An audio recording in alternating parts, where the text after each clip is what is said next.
Hi, I'm Patrick and welcome back to ICEP, also known as Just Like the Great British Bake Off, but with less Peter. So, welcome to the last part of the course. That was it already. We are now tackling, after having heard about the European Union and about the various institutions involved in the international political economy, we now come to the United Nations, arguably maybe the only truly global international organization, certainly the most important, the most well-known, the most consequential possibly, and one that has a ton of promise, but also quite a few challenges and maybe problems ahead. So what we'll do today is we will do kind of a very gentle little introduction to the UN. We'll talk about its background, where it came from. We'll talk a little bit about its structure, so we don't have to do that all the time when we come to the actual substantive part. And we will already look ahead at a couple of challenges that the UN has to deal with. Some of which might even be inherent in its structure. So, the League of Nations is the first thing we'll briefly discover because it is the predecessor organization to the UN, and we will see that it has a lot to do with the UN, and therefore it's useful to know it. We'll talk a little bit about the concept of collective security, because that's the theoretical concept that the UN is very much built on. And then, as I said, we'll talk about the structure a little bit. Now, this slide is actually nothing particularly new. This is basically a little throwback to what we talked about in the third video, all the way back when we did the very first history video. We know that in the 19th century, we had established through the Congress of Vienna the so-called Concert of Europe, and the idea here was that we had a European institution of collective decision-making, so states were coming together, talking, and then collectively taking decisions, and that was a fairly big advancement at the time over previous attempts to stabilize the system. And this Concert of Europe that had come out of the Congress of Vienna for about 50 or so years kept Europe relatively stable, did not lead to great power war, but was also built, just like we see in the caricature here, very much on balance of power considerations. So a very realist way about stabilizing the system, in that you have essentially a temporary alliance of everyone that is preoccupied with keeping the system stable. And it followed a couple of very simple rules. Don't let any one state get too strong, otherwise others have to balance against that state. Also, don't let anyone get too weak, because that might invite aggression by others. Alliances can be fluid, they can be renegotiated as circumstances require. Morality is really irrelevant here. We aren't really led by any deeper norms or ideals about stability, about friendship, about order, and so on. And the occasional war of adjustment is acceptable. So we're okay with the occasional sort of cleansing thunderstorm in the system. That's kind of an accepted effect, or an accepted result of the system, as long as we don't escalate this into all-out great power war. We saw, though, of course, fairly early on that the system was good for a while, but at the very latest, it completely broke down in the lead up to the First World War, and we saw that the established order collapsed in a catastrophic way, leading to millions and millions of dead, and of course to a fundamental rethinking about how the system should be ordered, how it should be structured, and which institutions could stabilize the system. The best idea at the time that, among others, the American President Woodrow Wilson came up, who you see on the left here, was that there should be a new class of international institution that would be built on liberal ideas. And liberal ideas in this circumstance means collective security. We're going to talk about what that means, but also the self-determination of peoples, the disarmament of former enemies, and a few other suggestions on how to build a liberal international order that would then entice its members to have peaceful relations with each other. Woodrow Wilson published a in a speech his 14 points. So he made a few points in which he kind of thought out aloud about how a post-World War I order should look like, not just in Europe, but also elsewhere.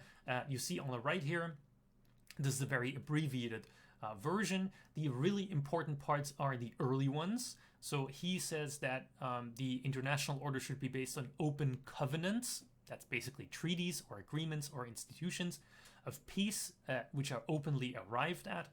And then we have maybe the most consequential of the 14 points is point number 14. The ones in between are mostly about territories in Europe that need to be reorganized. But point number 14 suggests something completely new and something that had never been there before. And that was a League of Nations. And the 14 points says a League of Nations to guarantee independence and territorial integrity to great and small states alike. So see, already there's some liberal ideas at play here, where you have, for example, small and large states being equally treated. That would not something that, for example, a realist would expect or suggest for an order, because they think that that can't work. So, and at the time, Woodrow Wilson was hailed as an absolute visionary. He was rapturously welcomed in Europe by giant crowds as Wilson the Just, not just for his 14 points, but for his kind of dedication to building a new world order after this war that could prevent such a thing from happening again. So at the Paris Peace Conference in 1919 then, the conference that ordered post-war Europe and the rest of the world, there were two main outcomes. We had on the one side the Treaty of Versailles, which was built on very unliberal ideas, shall we call it. The major bone of contention here was Article 231, where it said that Germany accepts the responsibility of Germany and her allies for causing all the loss and damage to which the Allied and associate governments have been subjected. So essentially a clause that acknowledges that Germany and its allies had the sole responsibility for the war and all its damages. And then the other thing, the very liberal idea that came out of this Paris Peace Conference was the League of Nations. That was also founded in 1919. And it fairly quickly moved into the building that you see here. This is the Palace of Nations in Geneva, which you can still visit today, because today it is one of the 4 UN headquarters around the world. So, how was this League of Nations built then? Why are we talking about it? Well, this is the structure of the League of Nations, and you will see something funny in a couple of slides, or you might already see why this is interesting, how this is set up, this institution. So we have 3 main bodies within this League of Nations. We have on the one side the Assembly of the League of Nations, which has all the member states as members. We have then, so this is kind of almost like a parliament of nations in a sense. So they would all come together and they would collectively arrive at decisions. You had then on the other side the Council of the League of Nations, and that was something like an executive committee. It had in the beginning 4 main powers in it, 4 permanent members in this council, and these were France, Italy, Japan, the UK. And it had some non-permanent members, the number of which kind of changed over time. And slightly later, a couple of years after the founding, the League of Nations also admitted Germany and the USSR into the council as permanent members. So at that point then, the Council of the League of Nations had 6 permanent members and a variety of non-permanent members.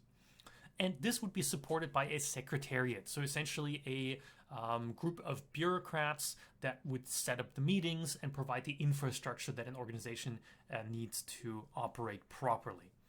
There was a couple of other organizations that were interesting. There was a permanent court of international justice that was supposed to be a court for all conflicts between nations, basically. And the International Labour Organization would also play a large role. That had actually been around longer than the League of Nations itself.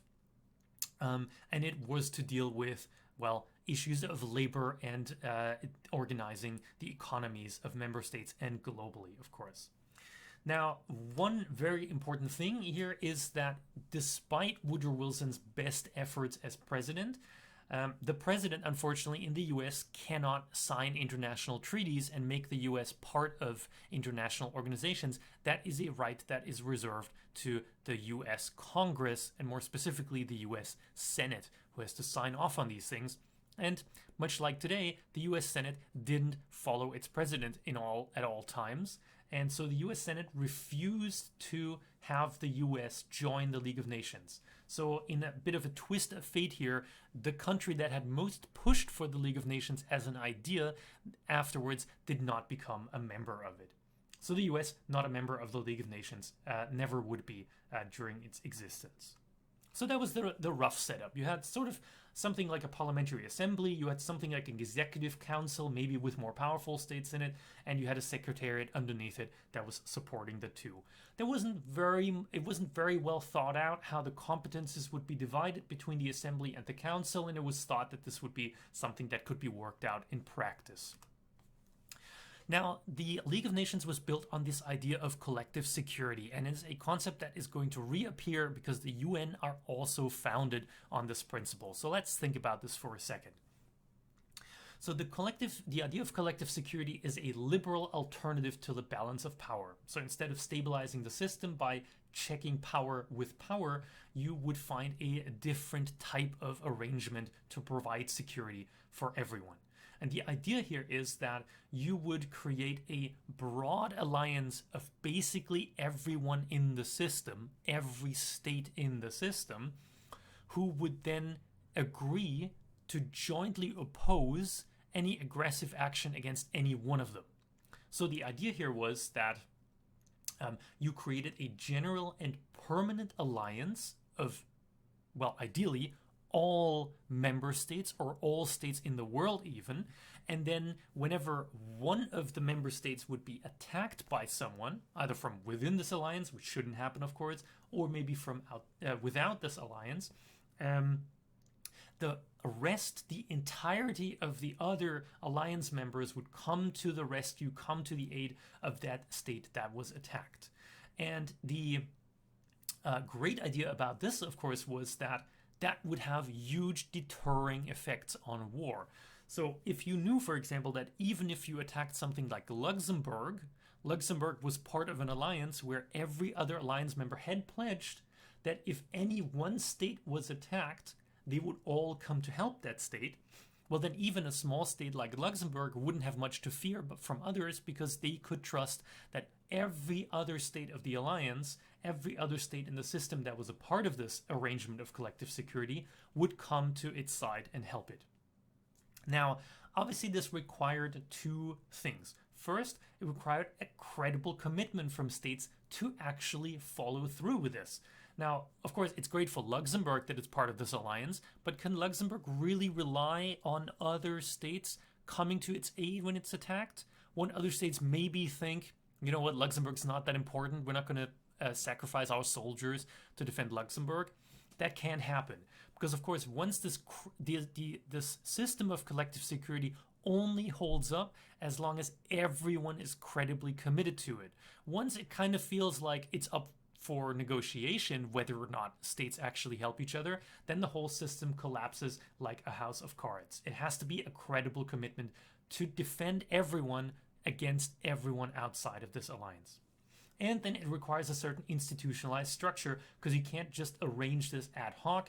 You have to be sure who is a member of this alliance. You have to share information about who is being attacked. You might have to share information about who is willing to contribute, how much, and all kinds of other things. So an alliance as broad and as comprehensive as this, an arrangement of true collective security, can really only work with an institutionalized structure. So let's compare this then for a second. The balance of power as an idea to stabilize the system and collective security as an idea to stabilize the system have a couple of things in common. Collective security doesn't pretend that power doesn't still matter.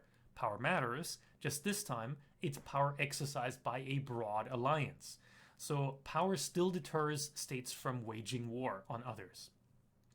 And in both ideas, peace tends to be achieved at the system level. So it's not so much about whether you as a state individually are safe and secure, it is whether the system is safe and secure and stable for everyone, much like it would be in the balance of power.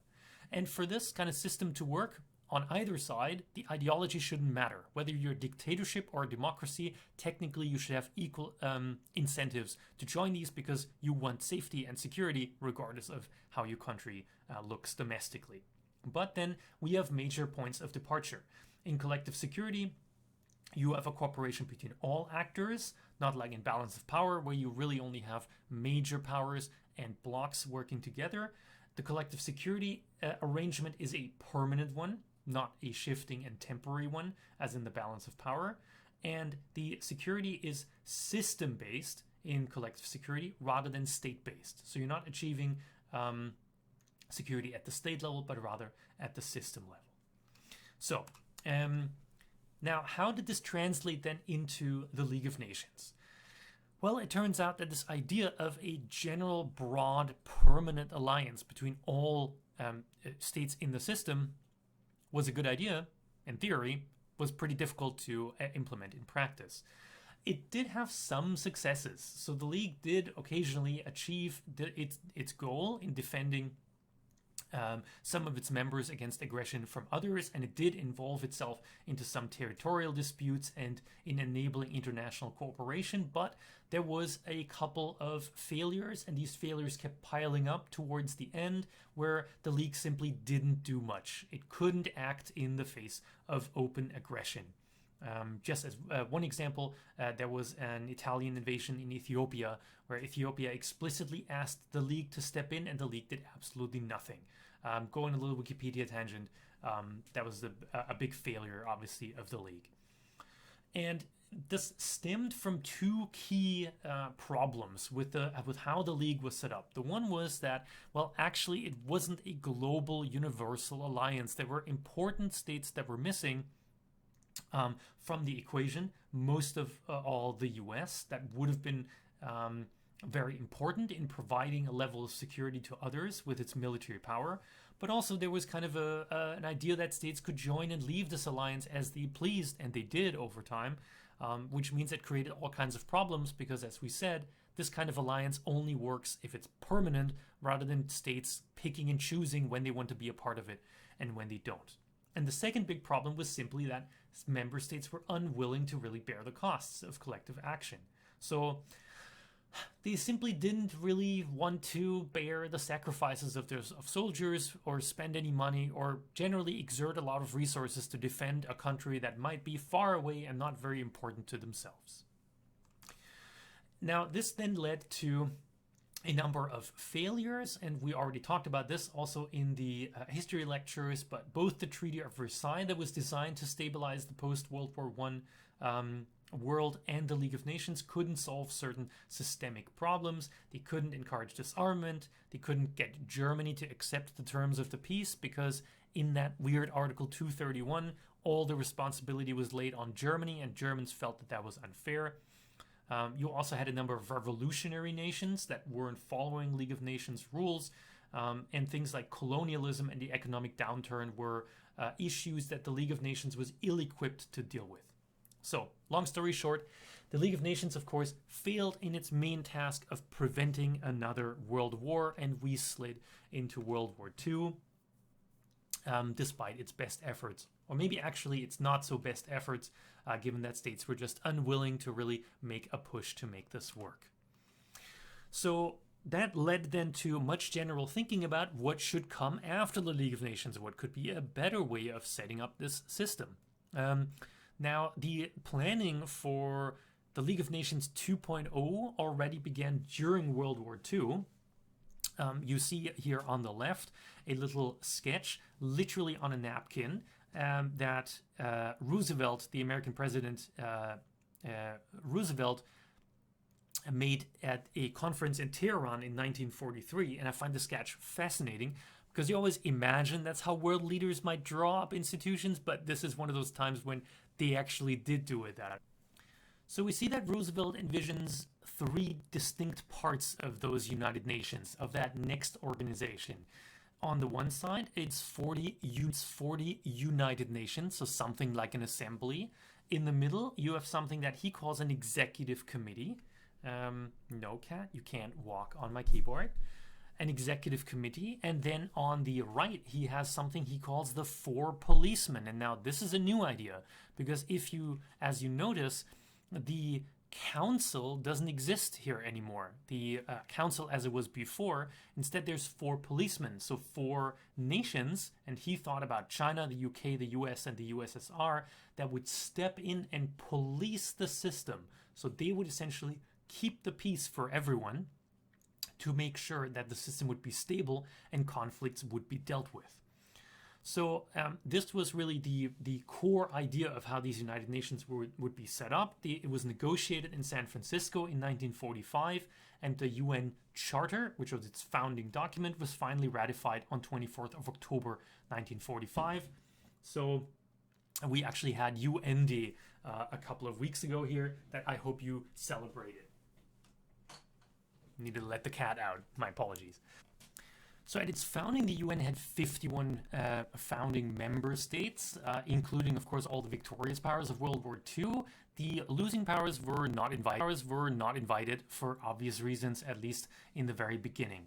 The League was dissolved in 1946, and you see, by the way, there's a bit of overlap, a little bit like your ex still living in a part of your house while your new boyfriend or girlfriend has already moved in. There was this awkward kind of couple of months where the League of Nations was around at the same time as the UN, but that was really only to kind of unwind the business activities of the League of Nations and to transfer its assets to the UN. Its headquarters opened in New York City in 1951, and it's still there, of course. There was a couple of other interesting ideas for where the UN should be headquartered. Maybe the most interesting one is there was a suggestion that the UN should be permanently on a ship in international waters and therefore not become a part of any one specific member state or be headquartered there, at least. Now, if we take a quick look at the general structure of the UN system, we will see that this looks just like the League of Nations. So, you know, not many things are new in international relations once you look back far enough. So you see that instead of the assembly, there's a general assembly, same principle, all the member states are a part of this. There's now a Security Council, not a council, and the Security Council has 5 permanent member states, which you know, of course, are China, France, the UK, the USSR, and the US, and a couple of non-permanent members, just like before in the League of Nations. And we have a secretariat with a Secretary General leading it that is supporting this in an infrastructure kind of way. And we have a couple of institutions on the side that are all very important. The International Court of Justice, the same role as the previous court for the League of Nations. We have an Economic and Social Council that deals with exactly those issues, and we have a Trusteeship Council that deals with issues of decolonization. So you see very much the same structure. So they essentially just took that template, put a new title on it, and repurposed it as the United Nations. And that is, of course, why we need to know things about the League of Nations to understand how the UN is built and set up. Now, this is a quick little overview of the UN system.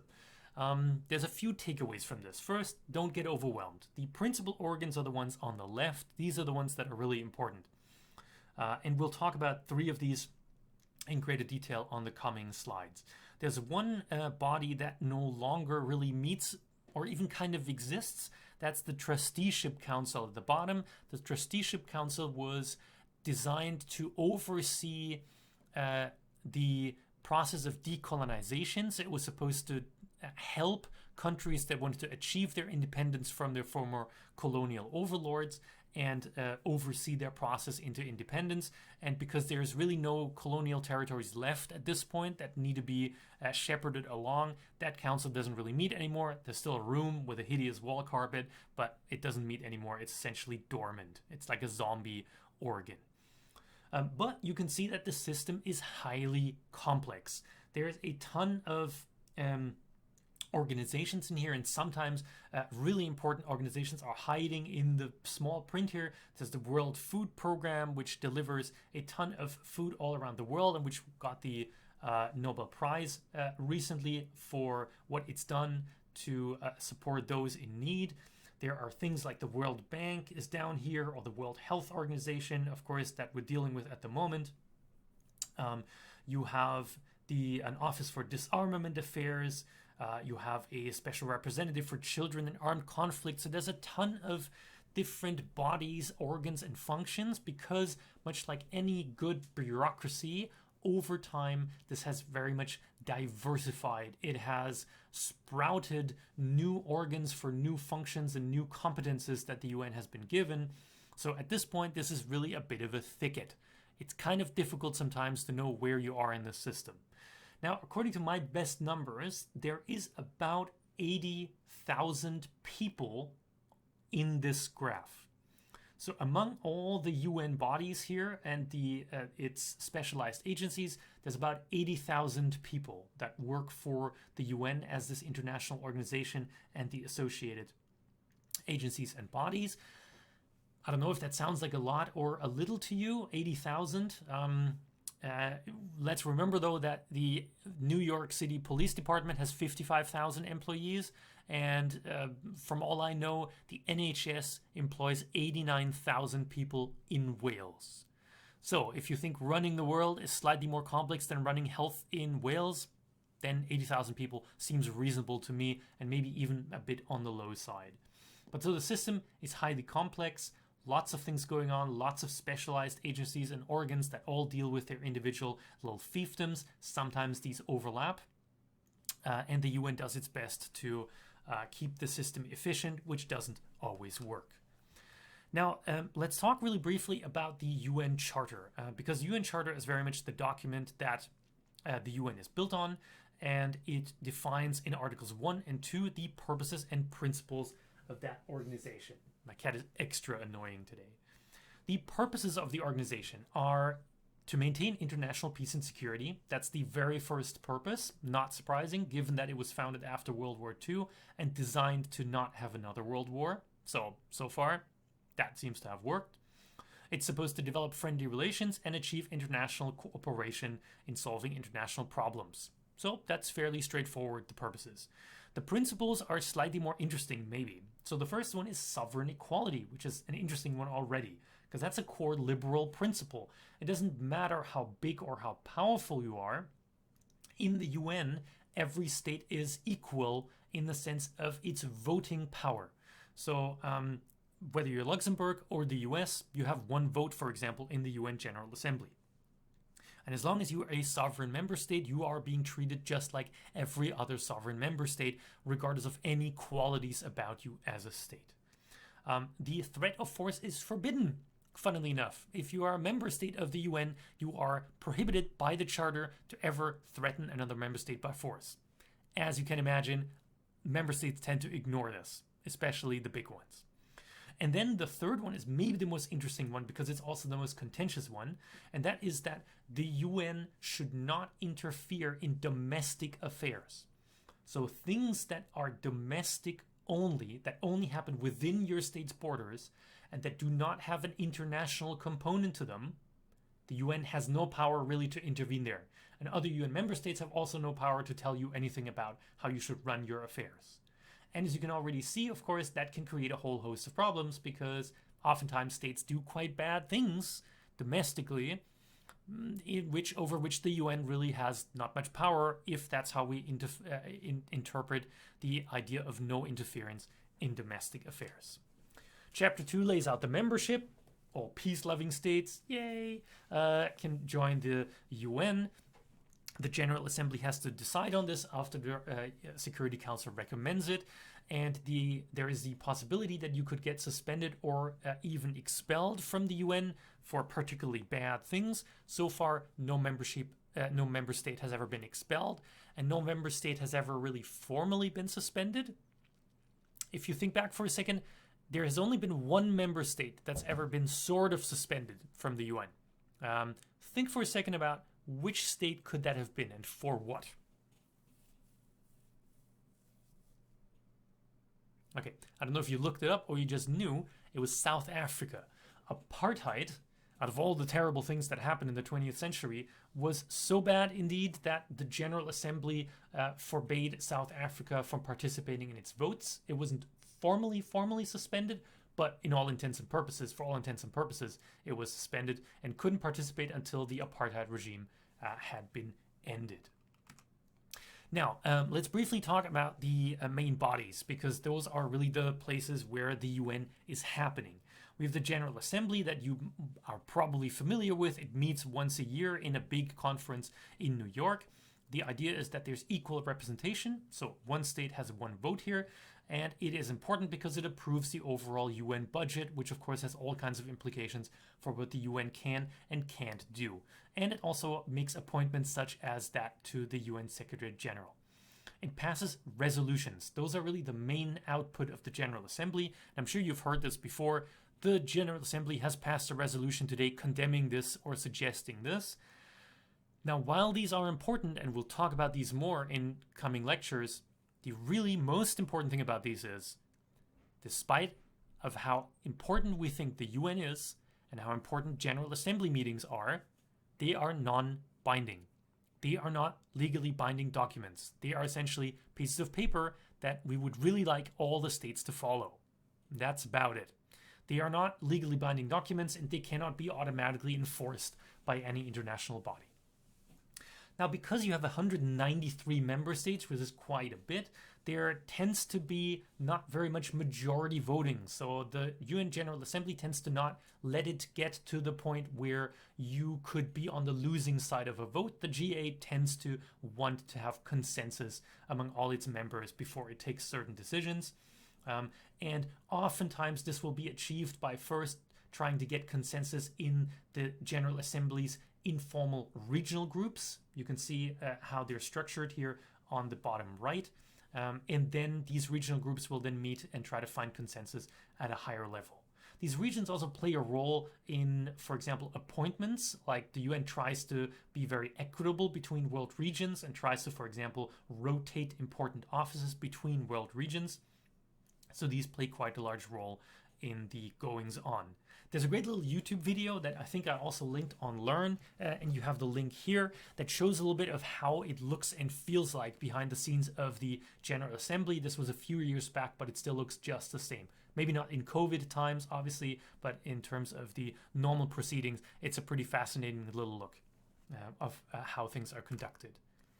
Now then, secondly, we have the Security Council, and this is probably the thing that you might hear most often in the news, because the Security Council is in session all the time, not that like the General Assembly that is only in session once a year. And it is the primary UN body that is responsible for international peace and security. That is quite the responsibility. Much like the GA, it operates technically on the principle of one member, one vote, but much like in the League of Nations, you also have a two-class system of the member states here.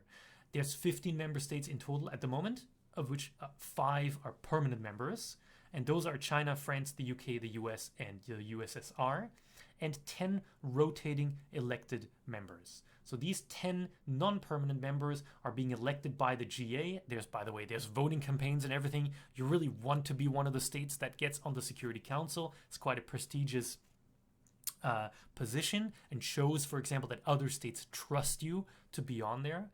And I posted a little link in the ISEP in the news channel that in the month of November, St. Vincent and the Grenadines has the chairmanship of the UN Security Council. So the UN Security Council is chaired on a rotating system. And why that's so interesting is that St. Vincent and the Grenadines barely has more people in its country than Dundee has as a city. So why is this such an important body then? Well, it is an important body because here is the veto power within the UN. So all substantive votes, so every resolution that the Security Council passes, needs to be affirmed by the P5, the permanent 5 veto powers. They can say yes, and something will pass. They can abstain from a vote and it will pass. But if any one permanent member votes against a resolution, it automatically fails. There's no backup option. No one can overrule that veto. And that, of course, is a very significant departure from this theoretical ideal of collective security that is supposed to treat everyone very much as equal. And the sovereign equality then also ends at the doors of the Security Council, because here clearly are some member states that have far more power within the institution than everyone else. The interesting thing, though, about the resolutions that the Security Council passes is that they are binding on member states. You can't ignore these. These are enforceable.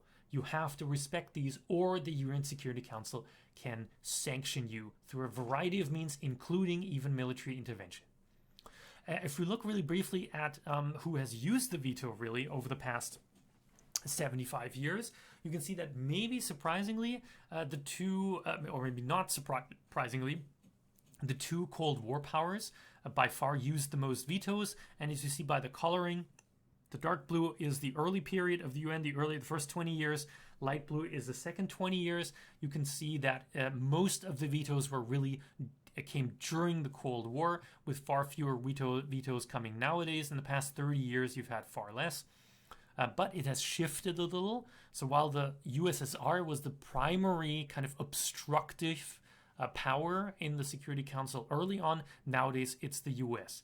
Other powers, such as China, for example, very rarely exercise the veto. China has exercised its, I think, less than a dozen times in the 75 years that the Security Council and the UN have existed. Maybe this comes as a surprise to you, but we could also think about why that comes as a surprise to you.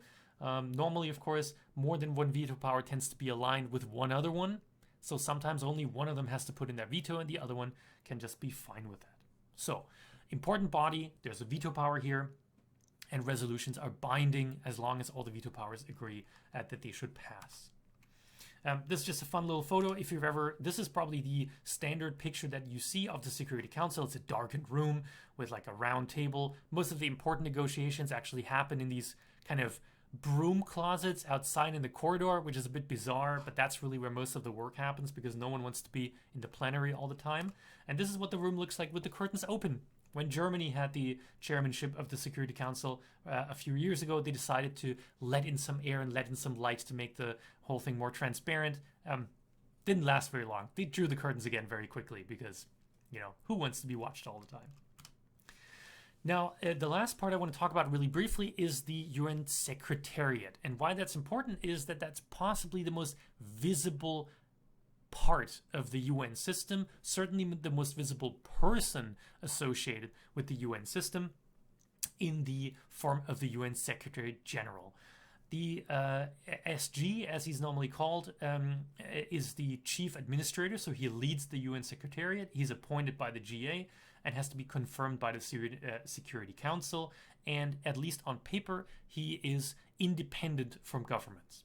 And by the way, there's no accident, of course, that I keep saying he, because so far in 75 years, the UN has not managed to elect a single woman to this office. You can test yourself a little bit if you want to pause the video here, and you can see how many of the total of 9 Secretary Generals you actually recognize. So pause the video and see if you know any of these guys.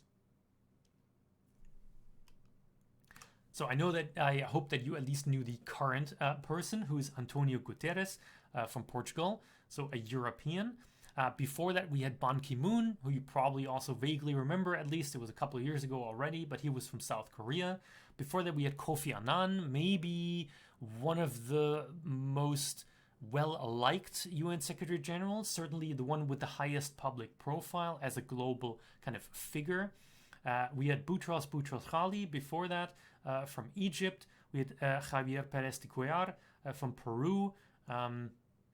We had Kurt Waldheim from Austria, who was the last European before Antonio Guterres just now. He had to leave, though, because it was a bit unclear if he'd been a bit of a Nazi, so that's not a good look, really, for the UN. We had U Thant from Burma before that. Dag Hammarskjöld as the second UN Secretary General, and one of the most consequential ones because he very much expanded the role of the UN and gave it a proper public face. To this day, the big library in the UN is named after him, and he's the only Secretary General that was actually killed in office when his plane crashed in Central Africa. And the very first UN Secretary General was Trygve Lie from Norway. So you see, by the way, also here the regions come into play again, where at the beginning you tended to choose the more neutral, maybe Nordic countries, so Norway and Sweden, and then we started rotating through the world with Asia, Europe, Latin America, Northern Africa, Sub-Saharan Africa, Asia again, and then Europe. If you look at this succession of people, if I had to take a wild guess as to who will be the next Secretary General, I could see two things playing a role here. One, we have to elect a damn woman into this post. It's impossible that a global institution of this stature has not elected a woman to lead it. And the second thing is that Eastern Europe so far has not ever been represented in this office. And given the amazing transformation that many states of Eastern Europe have undergone in the past 3 decades or so, I think it's time for that. So if there is an Eastern European woman that is obviously just as well qualified as any of the men that have done it before, then I think that will be a very strong candidate the next time around. The diplomats that are at the UN are something that eternally fascinates me because, as you might know, I'm a huge fan of model UN simulations, so I tend to like to get students to pretend to be diplomats. It's interesting because the diplomats, at least in New York, that work at the UN, or rather for the states at the UN, are very much a village. So this is kind of a little world unto itself. They're all elite civil servants with many decades of service normally in their national bureaucracies and legislatures. And to them, procedure and protocol are really, really important. So there's, for example, a rule that if you are new to the UN as a new ambassador, a new permanent representative, you should go around to every other permanent representative and at least have a tea. But of course, because there's 192 of them, that tends to be quite the job. Like normally, it's a bit like painting the fourth bridge. Like by the time you make it to the end, there's probably you can start again at the beginning.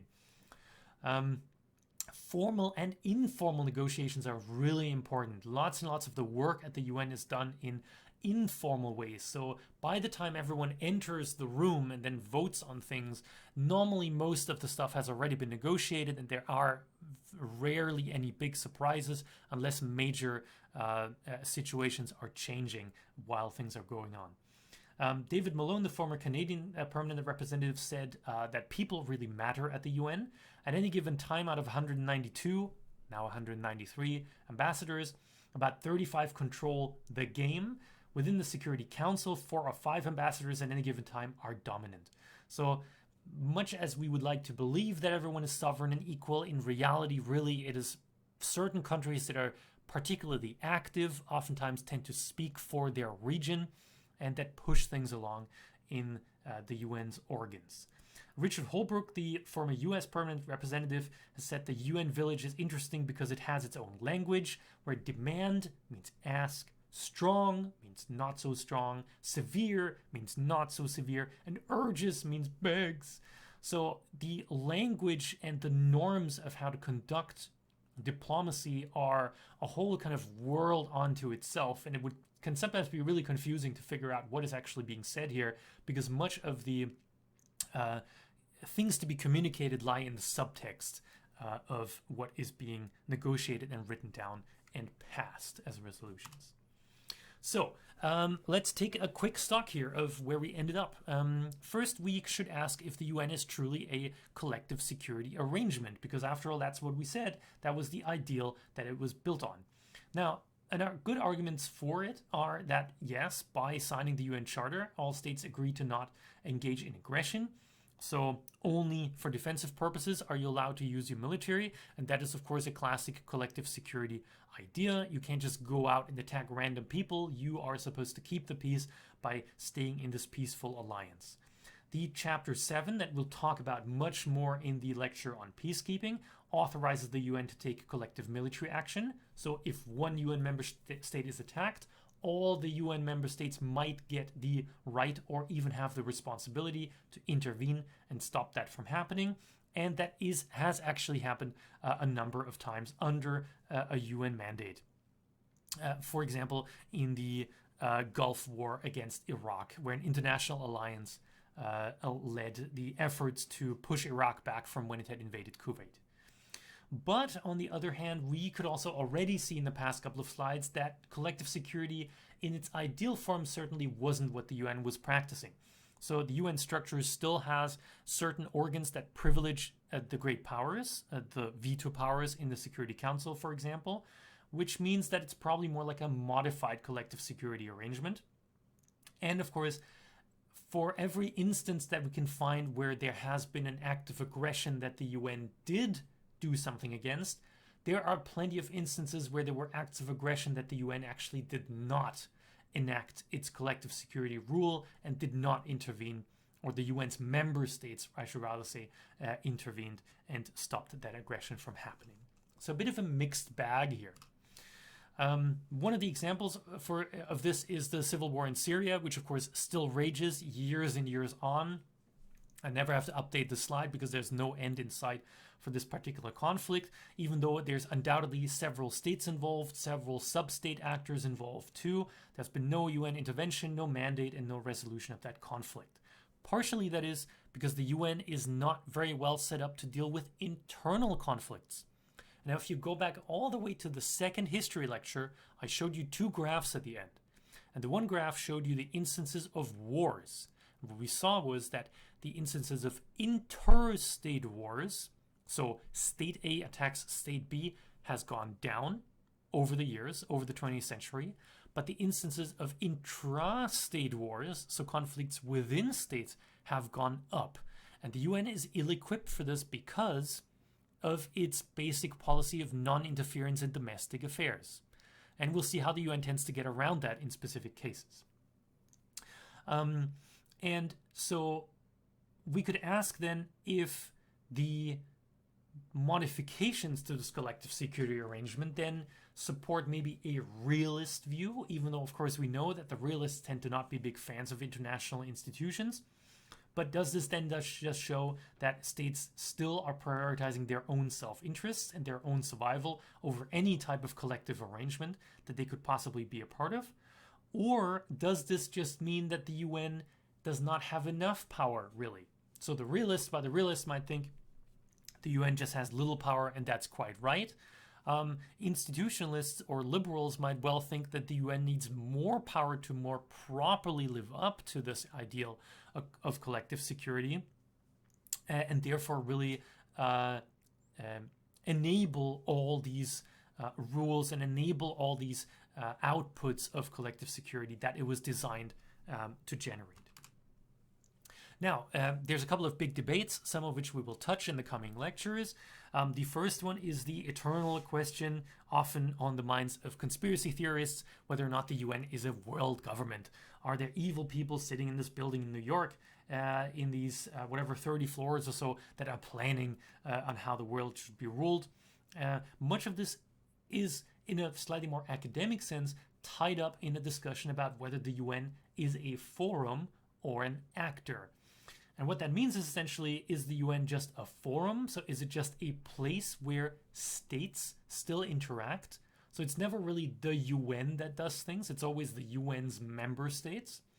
Or on the other hand, should we treat it like an actor in its own right? Like we treat, for example, the European Union, which undoubtedly does things of its own volition that aren't necessarily generated by the actions of its member states. I think one useful analogy sometimes is to think of the UN as a football team.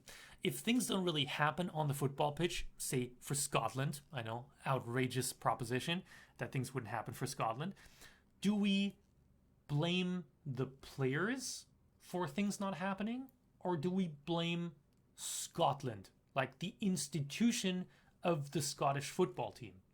Now, there might well be certain elements of the Scottish football team that are different from the players, right? Coaches, management, a supporting infrastructure, and so on. But it's still the players that are on the field. In our case, the players would be the member states. So think a little bit about whether in a football game you ever put, most of the responsibility of a loss on the players. Do you put it on the manager? Maybe is it a mixed bag? So if we tie this back to the theories that, of course, we've talked about ad nauseum in the early part of the course, we could then see a couple of different perspectives on the UN. Realism says that the UN largely mirrors real-world power balances, so we really wouldn't expect many things to happen within the UN or because of the UN that wouldn't also have happened without it. It really is an organization of no great consequence, is probably what realists would say for the most part. Now, for liberals, of course, this is vastly different because they really believe in the power of institutions, and they think that institutions fundamentally can change the ways that states interact because they can create complex interdependence, which leads then to iterated negotiations and stable cooperation between states. Constructivists would probably point out that the UN is quite an important forum, even if it's just a forum, where states socialize with each other and thus learn behaviors from each other. So it is much like you coming to a new school and figuring out new rules when a state joins the UN, because you basically get taught the norms of appropriateness of the international system. And even for nothing else, it's an important institution because of that. Or if you want to think about it from a more critical perspective, is the UN really just another one of those international institutions that can't fundamentally change who is included and excluded from global decision making? A critical theorist or say a feminist or post-colonial thinker would be very unsurprised that the permanent powers still wield the power in the Security Council, even though the Second World War is 75 years back and there's barely any people alive that have, certainly almost no one alive that has fought in it. There's barely anyone alive that was even alive through it. So is this really just another locus of exclusion, for example? Or could it be a force for good in that it could enable the inclusion of actors at the international level that would be excluded at the national level? Just one example would be indigenous rights. Indigenous rights probably are a bigger deal at the UN than they are in some member states that actually have to deal with or have to deal with issues of indigenous rights and indigenous issues. Or is it really very much a mix of many things? So, as a little summary, we heard that the UN is built on an idea of collective security and that there is a lot of continuity between the League of Nations, which failed at its task of preventing a world war, and the UN, which was set up as preventing a third world war, essentially. It's a very, very complex institution with a lot of organs and a lot of power, but state sovereignty is still central to understanding the UN. So you can't understand the UN if you don't understand that there are sovereign states making the decisions. It's not the UN itself that is making any decision in any body here. And so I think the probably most accurate way at the moment is to think of this as a halfway house. It's sort of somewhere in between a world government, which it's not, but also not a pure state system, which is also no longer, as this in-between organization of how we deal with international cooperation and foster that international cooperation. So that's about it as a little intro and the background to the UN. In the next couple of lectures, we will now deal with a couple of the really substantive issues that the UN has to deal with, from peace to development, and we'll see how well it does in those and if there is challenges left, where those are coming from. All right, I'll see you in the next one. Thanks very much for listening.